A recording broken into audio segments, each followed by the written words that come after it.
I died on a hospital table for 4 minutes and 11 seconds. And when Jesus appeared to me, He did not show me the sins I expected. He showed me the one sin that pastors are too afraid to preach about. The sin that is quietly destroying more believers than any other. And what He revealed broke me so completely that I woke up screaming and begging for a second chance. Have you ever been so certain you were living the right way that you never once questioned whether your heart was actually right with God? My name is Tariq Jamal Al-Hashemi. I am 29 years old, and on March 7th, 2023, I was pronounced clinically dead at King Fahd Medical City in Riyadh, Saudi Arabia, after my heart stopped during what should have been a routine surgery. I had no idea that the next 4 minutes would take me somewhere beyond this world, and that the Jesus I had spent my whole life rejecting would be the one standing there waiting for me. I grew up in the Nasim district of eastern Riyadh. Our home sat less than 200 meters from the Imam al-Shafi'i Mosque, and every morning before sunrise, the call to prayer drifted through my bedroom window like a second heartbeat. My father, Jamal Faisal al-Hashemi, was a respected Quran teacher at the local Islamic school. He had memorized the entire Quran by the age of 19, and in our community, that earned him a kind of reverence that most men never receive. My mother, Noura, ran a women's Quran study group from our living room 3 evenings a week. She wore full niqab every time she left the house. There was never a moment in our home that was not shaped by faith. The smell of attar perfume, the sound of recitation coming from my father's study, the framed calligraphy on every wall. Islam was not something we practiced. It was the air we breathed. While other boys in my neighborhood played football in the dusty lots behind the market, I sat cross-legged on the floor of our mosque, memorizing surahs. By the time I was 14, I had memorized over 20 juz of the Quran. My teachers praised me constantly. The elders at Friday prayers would place their hands on my head and tell my father that Allah had blessed his family with a special son. I never missed a single prayer, not even when I had a fever so high my mother begged me to stay in bed. During Ramadan, I fasted without a single complaint and added voluntary fasts on Mondays and Thursdays because I wanted to be closer to Allah. I believed with every cell in my body that I was earning my way to paradise. My father taught me early that Christians were dangerously misguided. He explained that they practiced shirk, the unforgivable sin of associating partners with God. He told me that their belief in Jesus as the Son of God was the worst form of blasphemy. In our neighborhood, it was normal for boys to throw stones at the walls of the few underground house churches that everyone knew about but no one acknowledged. By the time I was 17, I had joined a youth group organized by a local sheikh whose entire purpose was to counter Christian influence. We distributed pamphlets. We reported suspected missionaries to authorities. We considered ourselves soldiers defending the purity of Islam. I had no idea that the God I was fighting against was already drawing a map that led directly to me. I graduated from King Saud University with a degree in petroleum engineering. I married a devout woman named Fatima, whose father was a well-known imam in Jeddah. We had a beautiful apartment, a growing savings account, and a deep respect of our families and community. I had everything a Muslim man could want: a strong career, a righteous wife, a spotless reputation. My life was complete. Ask yourself this question: have you ever built your whole life on something you thought would never break? The surgery was supposed to be simple. I had been experiencing sharp abdominal pains for weeks, and doctors discovered the problem with my gallbladder that required removal. Routine, they said, low risk. I kissed Fatima's forehead in the pre-operation room and told her I would see her in a few hours. She recited a dua for my protection and squeezed my hand. I was not afraid. I had prayed Fajr that morning and made wudu carefully. If something happened, I believed I was ready to stand before Allah. I had no idea that the God waiting for me on the other side was not the one I had spent my life praying to. Everything went wrong 17 minutes into the procedure. A blood vessel was nicked. My blood pressure crashed. The monitor screamed and the surgical team scrambled. I did not know any of this at the time. What I knew was that 1 second I was under anesthesia dreaming of nothing, and the next second I was standing in a place that had no walls, no floor, no ceiling, and more light than I had ever experienced in my life. It was not like sunlight. It was not like anything I can compare to anything on this earth. The light was alive. It had warmth. It had weight. And it was moving toward me. I should have felt terror. I should have felt the fear of judgment that every imam had drilled into me since I was a child. But instead, I felt a peace so overwhelming that my entire body, or whatever form I had in that place, began to tremble. It was like standing inside a sound that was also a color, that was also a feeling. I know that makes no sense, but if you had been there, you would understand that human language was not built to describe that place. I had no idea that what happened next would shatter everything I believed about God, about sin, and about what it actually means to be righteous. That is when I saw him. A figure stepped forward out of the light. He was not made of the light. He was the source of it. And I knew him instantly. Not because I had ever seen a picture that matched, not because someone described them to me. I knew him the way you know your own mother's voice in a crowded room, without thought, without doubt. It was Jesus, Isa.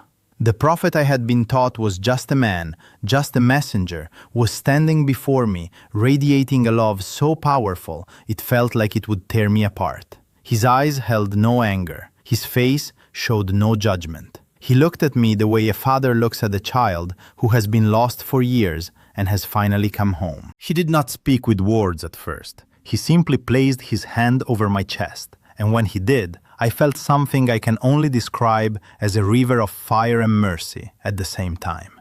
It was burning, but it was not painful. It was exposing something. Layer after layer of my heart was being pulled open, and I could see things I had buried so deep I had forgotten they existed. That is when it happened. The moment that changed everything I believed about God. Jesus showed me the sin. Not the sins I expected. Not drinking, not adultery, not theft, not blasphemy. He showed me the sin of the heart that pastors almost never talk about, the sin that hides behind good behavior and religious performance. He showed me self-righteousness. He showed me every single moment in my life when I had looked at another human being and believed I was better than them. Every time I had walked past a beggar and felt nothing. Every time I had judged a woman for not covering her hair. Every time I had dismissed a Christian as beneath me without knowing a single thing about their heart. Every prayer I had prayed, not because I loved God, but because I wanted God to owe me something. Every fast I had endured, not out of devotion, but out of pride. Every time I had stood in the mosque and looked sideways at the man next to me and thought, I am more righteous than you. The visions came like a flood. I saw myself at 17, spitting on the ground outside a house church. I saw the face of the old Christian man who had watched me do it. His eyes were not angry, they were sad. And Jesus showed me that man's prayers that very night on his knees, weeping, asking God to forgive me. I saw myself at 23, refusing to help a colleague at work because he was Hindu and I believed he did not deserve my kindness. I saw myself at 27, telling Fatima that our neighbor's wife was a bad Muslim because she did not cover properly. Jesus showed me that woman's heart. She was praying every night for her sick mother and giving half her salary to an orphanage. Her heart was closer to God than mine had ever been. Every sin cut deeper than the one before. I was drowning in the truth of my own arrogance. The man who had memorized 20 juz of the Quran, who had never missed a prayer, who had been praised by every elder in his community, that man was standing before the living God, and there was nothing to hide behind. My knowledge meant nothing. My fasting meant nothing. My reputation meant nothing. Because my heart had been full of judgment, full of contempt, full of the quiet belief that I had earned something that was never mine to earn. Ask yourself this question. Have you ever confused being religious with actually being loving? I fell to my knees, or whatever knees are in that place.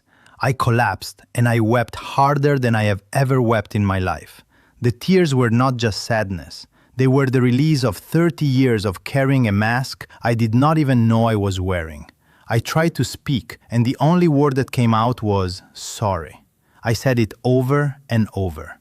Sorry, sorry, sorry. And Jesus knelt down beside me. He knelt down. The king of that place, the source of that impossible light, knelt in the dirt of my shame and placed both hands on my face and lifted my head until I was looking directly into his eyes. He said 3 words: I love you. Not I loved you. Not I will love you if you change. I love you. Present tense, right now, in the middle of every ugly thing he had just shown me, in the full knowledge of every hateful thought, every proud prayer, every stone thrown at a church wall. He loved me. And when he said it, the fire in my chest turned into something else.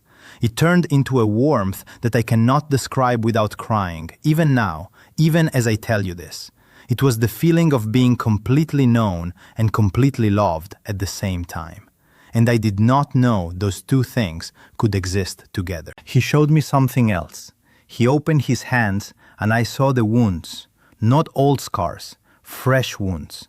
And he told me, without words, in that way he communicates where you simply know, that he had carried those wounds for me, for the boy who threw stones, for the man who hated Christians, for the husband who judged everyone. He carried it all, and it was already finished. I had no idea that the sin I had been most guilty of was the one I had been most proud of. Then I was back. The light was gone. The operating room ceiling was above me, and a nurse was shouting my name, and I was gasping like a man pulled from deep water. My chest felt like it had been cracked open, which it had, because the surgical team had performed emergency resuscitation. The doctor later told me my heart had stopped for 4 minutes and 11 seconds. 4 minutes. In that place, it felt like a lifetime. I was alive, but the man who had gone under anesthesia was not the man who woke up. I could not speak for 3 days.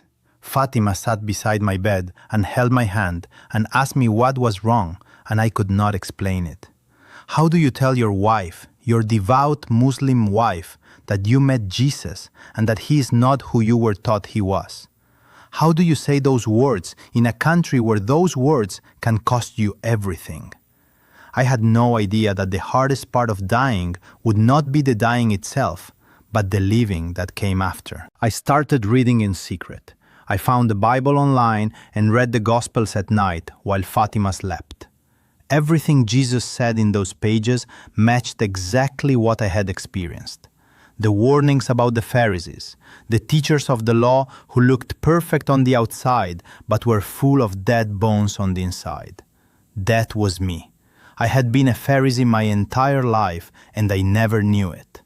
The more I read, the more I recognized the Jesus who had knelt beside me in that place of light.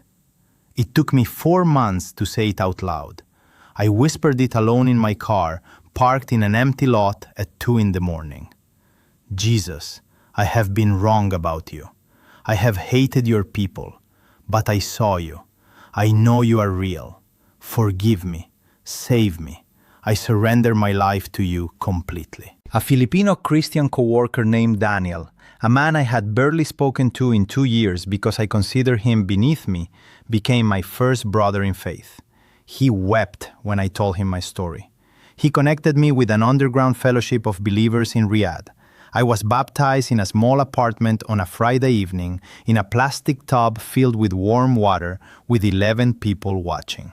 I chose the name Mikael because it means one who is like God, and I wanted to spend the rest of my life becoming less like myself and more like the one I had met in that light. Ask yourself this question: what would it take for you to let go of everything you thought you knew about God? The cost came fast. Fatima found the Bible app on my phone. She did not scream. She did not cry. She looked at me with a face I will never forget. A face that was grief and disgust and fear all at once. And she said one sentence: "You have lost your mind." Within a week, she had called her father. Within 2 weeks, my own father stood in my hospital room, because I was still recovering, and said words that I hear every night before I fall asleep. "You are no longer my son. You are dead to us." His voice was not loud, it was cold, and that was worse than shouting. My mother did not come with him. I later learned she had not stopped crying since she found out. She sent me one text message. It said, "How could you do this to us?" Then she blocked my number. Fatima left. She did not throw a ring. She simply packed a bag while I was at a follow-up appointment, and when I came home, the apartment was half empty. The divorce papers arrived within a month. My company was informed by someone in my family. I was called into a meeting and given the choice to resign or be terminated. I resigned. Former friends held a janaza prayer for me, a funeral prayer, for a living man, because in their eyes, the Tariq they knew was dead. I had no idea that losing everything could feel like both the worst and the most freeing experience of my life. But I gained everything that truly matters. I gained Jesus Christ. I gained forgiveness that I did not earn and could never deserve. I gained a peace that has not left me since that hospital room. I gained a family of believers who loved me before they even knew my full name. Daniel and his wife let me sleep on their couch for 3 months.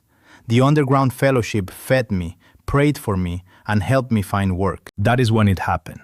Everything I believed about what I had lost was about to be shattered. I met a woman named Grace, a Kenyan Christian nurse who worked at the same hospital where I had died. She knew my story before I told her because Daniel had asked her to pray for me months earlier. We talked for hours about the Jesus who meets people in the places they least expect. We married 14 months later in a small ceremony in Nairobi with Daniel as my best man. The pastor who married us said something I will never forget. He said, "God does not just save people. He rebuilds them from the ground up." Today, I work with an organization that reaches Muslims across the Gulf region with the gospel. I share my testimony online and in secret gatherings.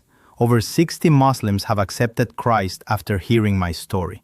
Some of them were just like me, memorizers of the Quran, men who never missed a prayer, men whose hearts were full of pride and judgment and the quiet belief that they had earned God's favor. I tell every single one of them what Jesus told me. The sin that is destroying you is not the one you are ashamed of. It is the one you are proud of. I still send letters to my parents twice a year, once on my mother's birthday, once on Eid. I tell them I love them. I tell them about grace. I tell them about my daughter Noor, whose name means light, because she was born into the same light that her father found on an operating table in Riyadh. No letter has ever been answered. I pray it will be. I believe it will be. I returned to King Fahd Medical City last year. I stood in the hallway outside the operating room where my heart had stopped. I placed my hand on the wall and I closed my eyes and I thanked Jesus for killing me, because the man who died on that table needed to die. The Tariq who memorized scripture to impress people, who fasted to prove his superiority, who judged everyone and loved no one, that man is gone.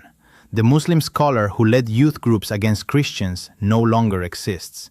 In his place stands a follower of Jesus Christ who would die 1,000 deaths rather than deny the one who knelt beside him in the light. Look inside your own heart right now.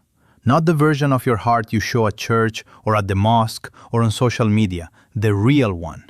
The one that judges quietly, the one that keeps score, the one that believes your prayers and your fasting and your good deeds have built a wall between you and the people you consider less than you. That is the sin Jesus showed me. Not murder, not adultery, not theft, self-righteousness, the invisible sin. the sin that disguises itself as devotion, the sin pastors will never preach about because it is sitting in every pew and every prayer mat and every heart that has ever believed it was good enough on its own. If he can transform someone like me, someone who hated his people and rejected his name and built an entire life on the pride of being righteous, then he can absolutely transform you, no matter what you have done or where you come from. The same Jesus who knelt beside me on the floor of eternity is standing before you right now through this very testimony. He is not asking you to be perfect. He is asking you to be honest.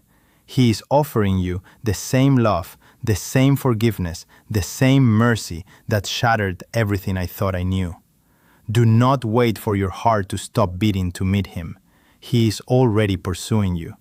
Jesus is calling you right now. Will you let him in and discover that the love he offers is greater than every sin you have ever been proud of?